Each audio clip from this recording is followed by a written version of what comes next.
औषध नाही, इंजेक्शन नाही, आता ऑपरेशन शिवाय पाठ आणि मानेच्या दुखण्यापासून आराम मिळवा. NC wellness centre, Naval petrol पंपासमोर, रेल्वे लाईन, सोलापूर. सोलापूर शहरातील निर्मिती विहार परिसरात 74 वर्षीय वृद्धाचा गळा दाबून खून झाल्याची धक्कादायक घटना समोर आली आहे. शवविच्छेदन अहवालातून मृत्यूचे कारण स्पष्ट झाल्यानंतर विजापूर नाका पोलीस ठाण्यात अज्ञात व्यक्तीविरुद्ध खुनाचा गुन्हा दाखल करण्यात आला. मृत वृद्धाचे नाव वीरेश संगय्या वस्त्रद, वय 74, राहणार निर्मिती विहार असे आहे. शनिवारी सकाळी ते त्यांच्या घरातील बेडरूममध्ये जमिनीवर बेशुद्ध अवस्थेत आढळून आले होते.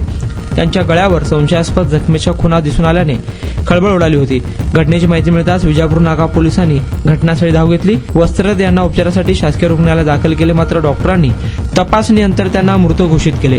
सुरुवातीला हा मृत्यू संशयास्पद असल्याने पोलिसांनी विविध अंगांनी तपास सुरू केला होता. दरम्यान रविवारी प्राप्त झालेल्या पोस्टमॉर्टम रिपोर्टनुसार वीरेश वस्त्रद यांचा मृत्यू गळा दाबल्यामुळे झाल्याचे स्पष्ट झाले. या प्रकरणाला खुनाचे स्वरूप प्राप्त झाले आहे. दररोज सकाळी दूध घेण्यासाठी बाहेर येणारे वस्त्रद त्या दिवशी बाहेर न आल्याने शेजाऱ्यांना संशय आला. त्यांनी चौकशी केली असता ही घटना उघडकीस आली. पोलिसांना माहिती देण्यात आली.